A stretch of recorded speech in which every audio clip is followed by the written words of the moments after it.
Apple had the perfect opportunity to absolutely destroy the competition and own the smartphone game in 2018.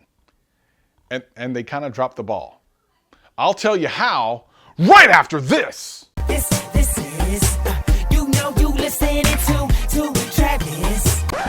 What up, players? Welcome back! And for all you new people, welcome. My name's Travis and I do tech videos every single week and have a blast doing them. If that sounds like fun to you, sit back, relax, and enjoy the video.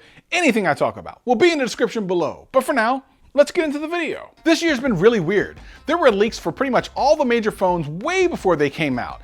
Probably more so than any other year before. So we basically knew all the phones that are coming out for all of 2018 for many weeks, and some of us have made decisions before we even saw the presentations. So with that being said, Apple actually had a really great opportunity to just smash the game with the existing phones that they already came out with and just announced a couple of weeks ago. Really, they don't have to do anything different except for what I'm gonna say. And I've talked about this before. Apple kind of leads and most people follow. It's like they're trolling us. I've talked about that in a video before. You should definitely check it out if you haven't seen it already. But most importantly, Android has a bit of a problem with identity this year, and more specifically, manufacturers of those phones, including Google. What's with the notch? I've said this before. The notch was not a design decision for aesthetics. It was a compromise. Yet just about every single manufacturer except for Samsung has put a notch in their phones like it's some kind of cool thing. Again, the LeBron James haircut is not awesome. But I digress. There's a lot of FUD out there right now. Fear, uncertainty, and doubt.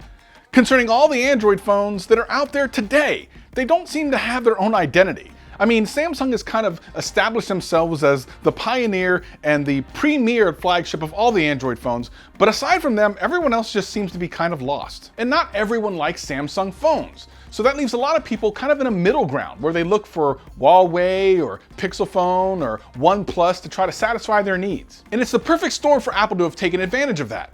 This year, they had the lineup to do it, and they didn't do it. It is just infuriating. And as a Samsung fan myself, I actually want them to take advantage of these things because then it becomes competition for companies like Samsung to do better. So here's what Apple had to do. It would have been pretty simple. And while they still can do it, we know they're not going to because they like to creep up in price, not go down in price. Now, I would normally show you the pictures of all the phones with the prices underneath of them, but I hear that they're taking copyright strikes on people on YouTube for showing pictures. Thanks, Apple. So I'll just lay it out to you like this. The iPhone 7 and 7 Plus, you should not buy those this year. It's okay if you still have one from the last couple of years and you're still using it and will for the next year or two, that's fine. But if you buy a 7 or 7 Plus this year, we can't be friends. However, an 8 or an 8 Plus, really good phone. So here's what they should have done. iPhone 8, $499. iPhone 8 Plus, $599. iPhone XR, Are they any good at naming phones? $699. And I know that's only $50 off of what they're selling them for now, but you can see how this starts to make sense. And then of course you go $899, $999 and above. But Apple doesn't want to do that. They're high-end phones, they want to continue to push that profit margin up. But let me explain something about that. Far be it from me to tell a company that they shouldn't make money. However, Apple, as of 2016, was making over $1,000 profit every single second. Think about that. So instead of trying to make all the money you can this year, take a little bit less and then dominate the entire field. At $499, $599, people that are unhappy with Samsung and are willing to try something else would be almost dumb not to. The iPhone 8 is actually an amazing phone with great processing power that will be supported for many years. It would be a slam dunk. And while they will not make as much profit on them, it kind of doesn't matter. The whole point is to get more people into the tent.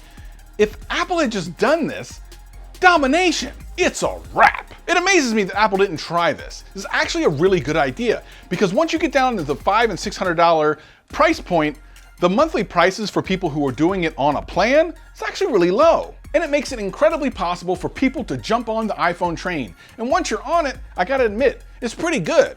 I have an iPad that I love, and I would love to have the feature where I can use my phone and then transfer everything to my iPad without having to go through Android and all the other things. Because ain't nobody buying no Android tablets. Show me a person that's buying an Android tablet today and I'll show you a person who's returning it in 14 days. Listen, all I'm saying is they should have, could have, and still could dominate the game. It's just a little bit of price tweak. And maybe you don't make as much money on the lower end, or maybe even a little bit of less money on the top end, but you completely take over the game. And then you set yourself up for incredible success in the future because you've got people in your ecosystem. It amazes me how easy this would have been for Apple this year. And the cool thing is, for us Samsung Knights, that would have been great. That would have put all the pressure on Samsung to come out with an incredible kick-ass phone. But Apple doesn't have the balls to do it. So we'll just keep doing this every year. Apple's sitting on their biscuit, not willing to risk it. And really, in a lot of ways, the only people who lose are the consumers. Because without really good competition, we're just paying more for less. If this video helped you out in any way, hit that like button, hit that subscribe button, hit that notification bell. And if it didn't, hit that like button, hit that subscribe button, and hit that notification bell. I'm here every single week having a blast. Hope to see you again real soon. Peace and love. Peace and love.